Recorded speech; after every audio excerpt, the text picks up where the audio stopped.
بسم اللہ الرحمن الرحیم۔ السلام علیکم ورحمۃ اللہ وبرکاتہ۔ انجینئر محمد علی مرزا صاحب کی تفسیر اسلام 360 ایپ میں سے نکال دی گئی۔ کیوں، کیا، کیسے وغیرہ آپ نیٹ پہ دیکھ ہی چکے ہوں گے۔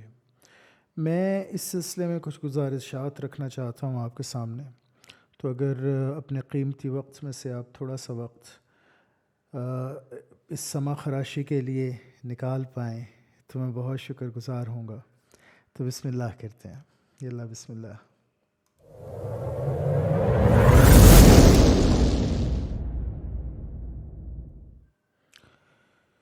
الحمد للہ الذی انزل الفرقان وجعلہ ہدی للناس وبشرى للمؤمنین، والصلاة والسلام علی افضل الانبیاء والمرسلین وعلى آلہ الطیبین الطاہرین المتطہرین وعلى اصحابہ الراشدین المہدیین وبعد۔ اعوذ باللہ من الشیطان الرجیم، بسم اللہ الرحمن الرحیم۔ رب اشرح لی صدری ویسر لی امری واحلل عقدۃ من لسانی یفقہوا قولی۔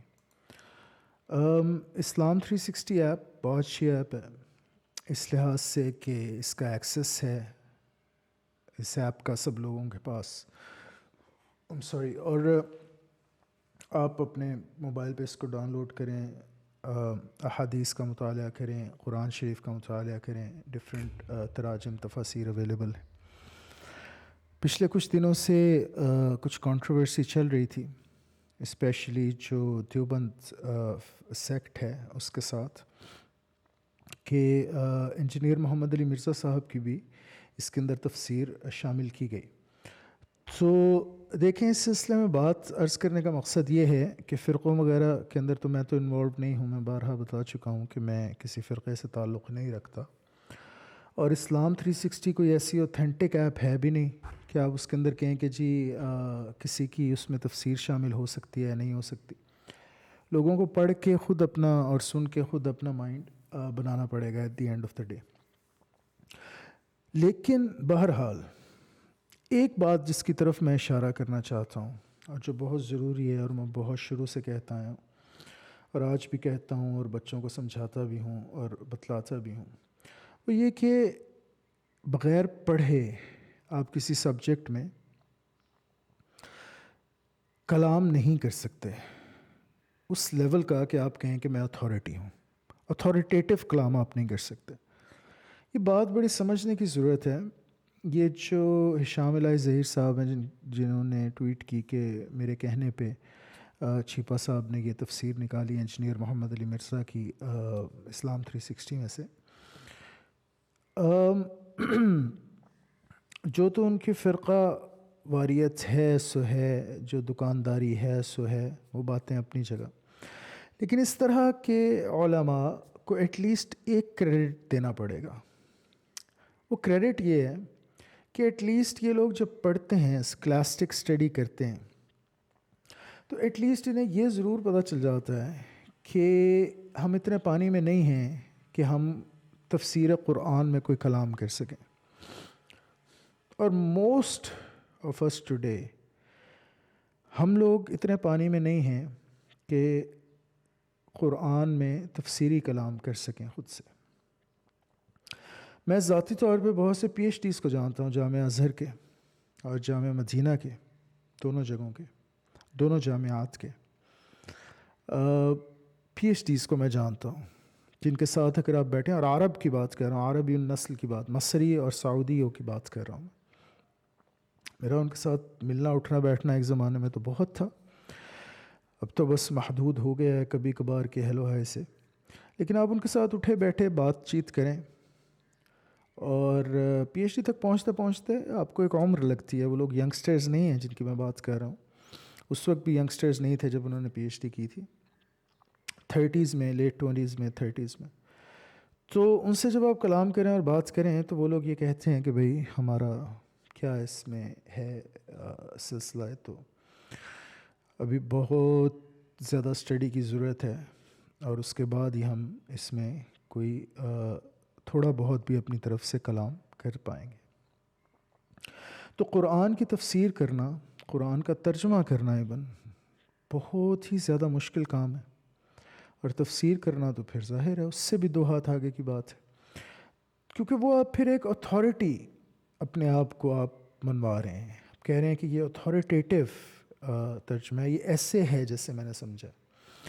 اور تفسیر میں جب آپ کلام کریں گے تو آبویسلی پھر بے شمار اس کے اندر فقہی مسائل بھی، بے شمار حدیث کے علم سے، اور بے شمار علوم ایسے ہیں، بے شمار اسلامک سائنسز ایسی ہیں جن کو آپ کو پڑھنا پڑے گا اور آپ کو دیکھنا پڑے گا اور ان میں آپ کو تخصص کرنا پڑے گا۔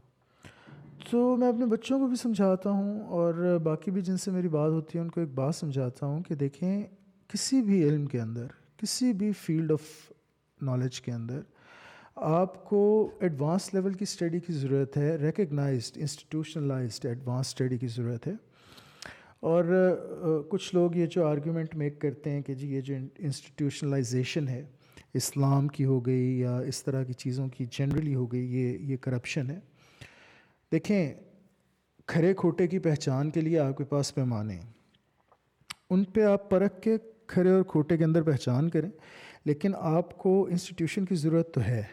یونیورسٹیز آپ کی رائے کی مرہون منت نہیں ہیں، یہ پنجاب یونیورسٹی ہماری، ہارورڈ یونیورسٹی باہر کی، یہ آکسفورڈ، یہ کیمبرج، آپ لاکھ کہتے رہے میں ان کو نہیں مانتا، میں ان کو نہیں مانتا، میں ان کو نہیں مانتا۔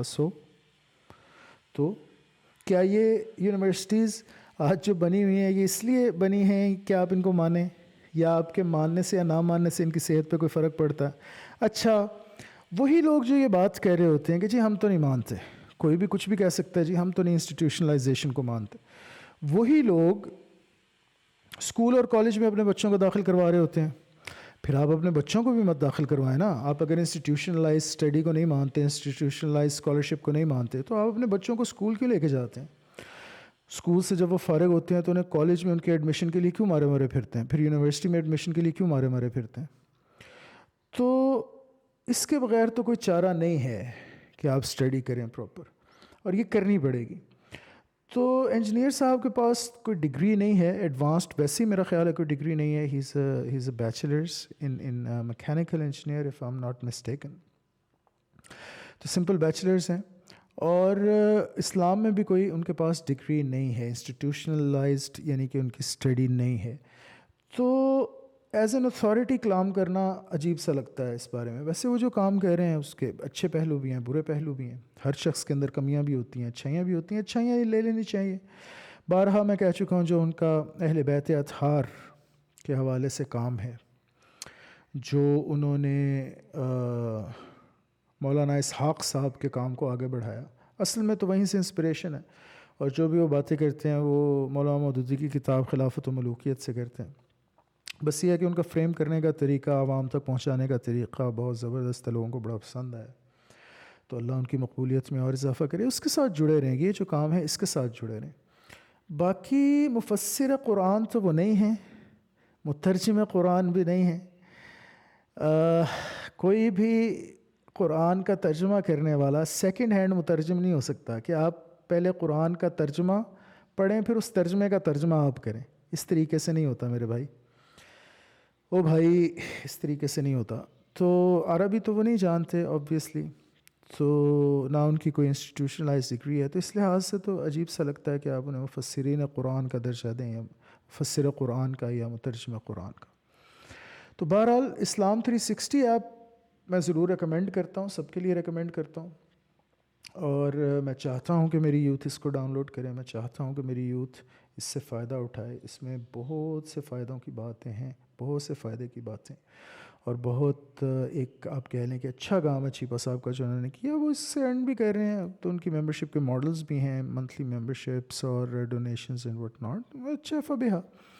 ڈیولپمنٹ کے لیے پیسے کی ضرورت پڑتی ہے، شروع میں بھی بڑا پیسہ لگایا ہوگا انہوں نے، تو ویری گڈ، ڈاؤن لوڈ کریں اس کو۔ اس کے علاوہ بھی بہت سی ایپس ہیں جو کہ زبردست ہیں، لیکن وہ عربی میں ہیں زیادہ تر، میں چونکہ اس لیے ریکمینڈ نہیں کرتا عوام کو، ظاہر ہے وہ نہیں عربی اس طریقے سے پڑھ سکتے اور سمجھ سکتے۔ تو اردو کے اندر بارہ دس is by far the best app. آپ اگر اردو اسپیکنگ ہیں، اردو آپ جانتے ہیں بولنا، اردو سمجھتے ہیں آپ، تو یہ آپ کے لیے بیسٹ ایپ ہے، اس کو ڈاؤن لوڈ کریں اور پھر اس سے ضرور فائدہ حاصل کریں. تو انجینئر محمد علی مرزا صاحب کی اگر اس کے اندر تفسیر نہیں بھی رہی تو کوئی بات نہیں، ان کی اپنی ویب سائٹ پہ اویلیبل ہے، ان کے یوٹیوب چینل پہ اویلیبل ہے، وہاں سے دیکھ لیں. تو اقول قولی هذا واستغفر الله لي ولكم ولسائر المسلمين والمسلمات والمؤمنين والمؤمنات الأحياء منا والممات، والسلام عليكم ورحمة الله وبركاته.